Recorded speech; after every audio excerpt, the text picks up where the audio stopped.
하늘에 계신 하나님 아버지, 오늘 아침에 저희들에게 다시 새로운 생명을 주시고, 오늘은 특별히 우리 어린 양 되신 예수 그리스도를 바라볼 수 있는 주제로 저희를 인도하시니 감사합니다. 이 시간 성령 하나님께서 같이 해주시고, 우리 주님의 인도하심을 따라 저희 모두에게 세상에서 찾을 수 없는 귀한 하늘의 복이 경험되는 귀한 시간이 되도록 저희들과 함께 해주시기를 우리를 사랑하시는 예수님의 이름으로 기도드리옵나이다. 아멘. 우리 하나님께서 허락하신 축복된 아침입니다. 생각해보면 우리가 매일 이렇게 생명을 받고, 그리고 그 생명으로 주님의 말씀을 나누고 또 서로 사랑할 수 있다고 하는 것은 얼마나 큰 특권인지 모르겠습니다. 저희가 오늘 나누게 되는 말씀은 어린 양에 대한 말씀입니다. 이번 교과를 통해서 저희가 배우는 개념 중에 굉장히 중요한 개념은, 이 성경이라고 하는 책이 창세기에서 어떤 개념을 설명하고 성경 전체를 통해서 그것을 발전시켜서 요한계시록에서 결론을 맺는다고 하는 것입니다. 그 여러 가지 주제들 중에서 오늘 저희가 나누는 주제는 바로 어린 양이라고 하는 주제입니다. 사실 어린 양은 이렇게 보면 굉장히 귀엽죠. 이 어린 양이라고 하는 개념, 사실 어린 양이라고 하는 것을 들으면 굉장히 긍정적인 이미지가 떠오르지만, 성경에서 이렇게 저에게 제시하는 어린 양은 사실 어린 양의 죽음이 동반되기 때문에 의미가 굉장히 깊기도 하고, 그리고 단순하지 않다는 사실을 제가 더 깨닫게 됩니다. 성경에서 사랑에 대해서 처음 말하는 창세기 22장에서 이 어린 양이 처음으로 등장을 하게 됩니다. 그리고 조금 전에도 제가 언급한 것처럼 창세기 22장에서 시작된 죽임을 당하는 어린 양이라고 하는 개념은 성경 전체를 통해서 흐르다가 요한계시록에서 그 깊은 의미가 이렇게 드러난다고 하는 것입니다. 요한계시록에는 그래서 어린 양이라고 하는 이 단어가 20번 이상이나 등장을 합니다.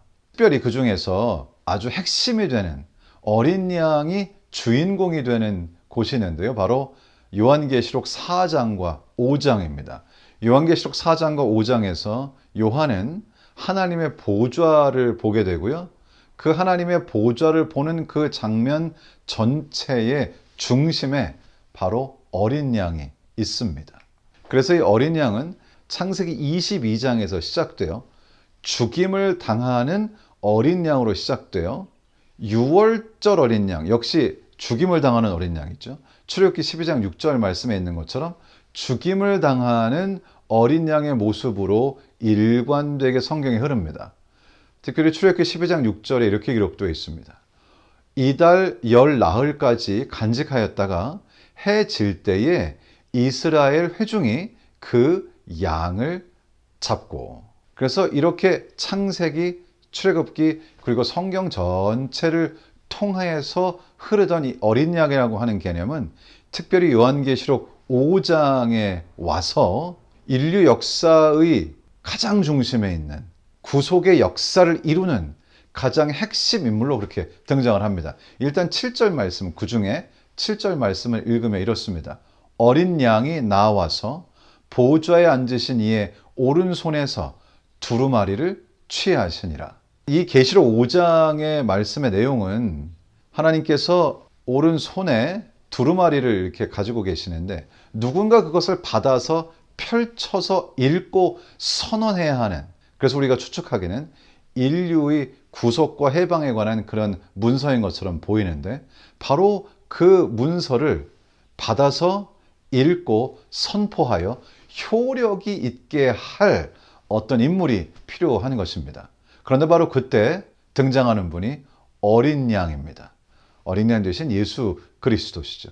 이 어린 양 되신 주님께서 하나님의 보좌 앞에 나와서 그 오른손에서 두루마리를 취하시게 되는 것이죠. 결국 인류의 구속의 역사를 마무리하는, 결국 인간을 죄로부터 완전하게 회방하는, 죄의 문제를 완전히 해결하시는 분으로서 우리 예수 그리스도께서 어린 양으로 등장하시게 된다고 하는 사실입니다. 그래서 창세기에서 시작된 아브라함의 이야기를 통해 등장하는 죽임을 당하는 이 어린 양이라고 하는 개념은, 그 주제는 성경 전체를 통하여 관통하다가 요한계시록에서 그 분명한 의미를 드러내게 된다는 것입니다. 바로 요한계시록을 쓴 요한은 자신의 책 요한복음에서 어린 양에 대해서 이렇게 선포합니다. 세상 죄를 지고 가는 하나님의 어린 양이로다. 우리 예수 그리스도시죠.